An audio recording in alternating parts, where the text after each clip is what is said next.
Bhagavad Gita chapter 2 श्लोक 7।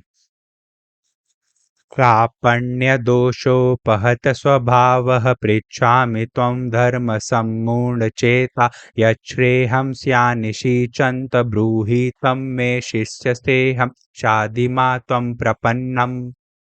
कायरता रूप दोष से भरकर स्वभाव वाला और धर्म के विषय में मोहित अंतःकरण वाला मैं आपसे पूछता हूँ कि जो निश्चित मेरे कल्याण की बात हो, मेरे अच्छे की बात हो, वह आप मेरे लिए कहिए। मैं आपका शिष्य हूँ, स्टूडेंट हूँ, आपके शरण हुए, आप मुझे शिक्षा दीजिए।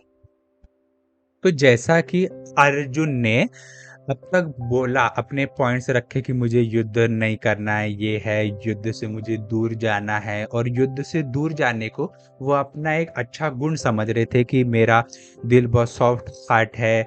दुर्योधन को तो बस राज्य चाहिए, धन चाहिए, बट हम लोग को तो पता है कि ये सब लड़ाई झगड़े से, युद्ध से क्या पाप चढ़ेगा। तो अर्जुन उसको युद्ध अपना गुण समझ रहे थे कि ये अच्छी बात है।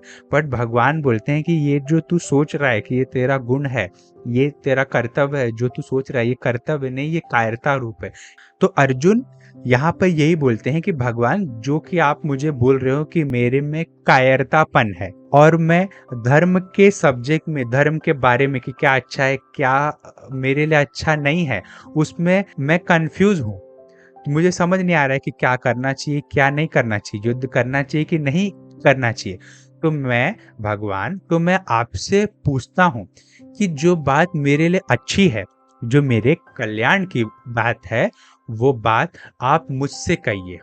मैं आपका शिष्य हूँ अभी से, मैं आपका स्टूडेंट हूँ। जैसे स्टूडेंट अगर किसी गुरु से कुछ पूछता है, अपने आप को सरेंडर कर देता है कि अगर समझो कि स्टूडेंट कुछ नहीं आता, उसको जीरो नॉलेज है, और अपने आप को वो गुरु के पास सरेंडर कर दे रहा है कि गुरुजी देखिए, मुझे तो कुछ नहीं आता, आप पूरा मुझको फ्रॉम स्क्रैच से शिक्षा दीजिए, क्या सही है क्या गलत है, ये टॉपिक के बारे में मुझे आप एक्सप्लेन करिए। जैसे कि हमको होना चाहिए एज ए स्टूडेंट, अगर हम क्लास में जा रहे हैं तो हमको, जब भी हम अपने गुरु से सीखे, तो हमको जीरो नॉलेज के साथ जाना चाहिए। ऐसा नहीं कि गुरु अगर कुछ बोल रहे हैं बीच में तो मैं उनको काउंटर करना चालू कर दूं, या फिर गुरु अगर कुछ बोल रहे हैं, बोलते बोलते फिर मैं बोलना चालू कर दूं कि नहीं नहीं, मुझे तो इसके बारे में है पता, आप क्या बोल रहे हैं मुझे मालूम है। ऐसे अगर मैं करता रहूंगा तो ये बात गुरुजी को भी अच्छी नहीं लगेगी। तो अर्जुन यहाँ पे एज ए स्टूडेंट का रोल प्ले कर रहे हैं कि अगर वो गुरु के पास जा रहे तो एज ए जीरो नॉलेज के साथ जा रहे।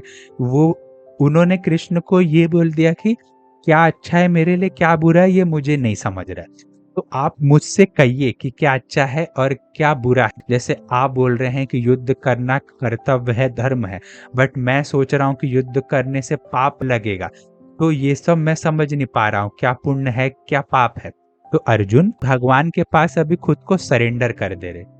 तो जैसा कि मैंने चैप्टर 1 में बोला था कि भगवान तब तक सुनते हैं जब तक अर्जुन चुप ना हो जाए। अभी यहाँ पे क्या, अर्जुन चुप हो गए, एकदम शांत। अभी उन्होंने बोल दिया कि उनको कुछ नहीं मालूम है, उनको नहीं समझ पा रहे हैं।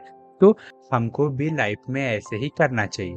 हमको ऐसे ही किसी भी नॉलेज देना, किसी को भी गाइडेंस देना, किसी को भी हमको कंसल्टेशन नहीं देनी चाहिए जब तक अनटिल अनलेस सामने वाला पर्सन हमारे पास खुद आकर पूछ नहीं रहा है कि मैं क्या करूं और क्या ना करूं, मैं बहुत कंफ्यूज हूं। जैसे किसी ने 10th कर लिया, 10th के बाद उसको आर्ट्स लेना है, साइंस लेना है, कॉमर्स लेना है, ये समझ में नहीं आ रहा है।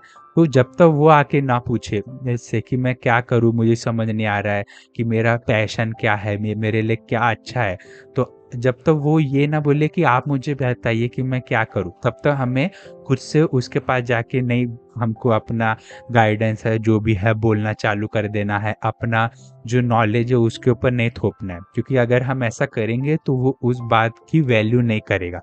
तो भगवान भी अर्जुन के ये वर्ड सुनने का वेट कर रहे थे कि अर्जुन कब अपने आप को उनके पास सरेंडर कर दे और वो गीता का इतना महान, इतना बड़ा ज्ञान वर्ल्ड के सीक्रेट ऑफ सीक्रेट्स में से है, वो भगवान दे सके। क्योंकि आगे भगवान बोलते हैं आगे के चैप्टर्स में कि अर्जुन, जो मैं तुझे अभी ज्ञान देने जाने वाला हूँ वो रहस्यों का रहस्य है, सीक्रेट ऑफ ऑल सीक्रेट्स।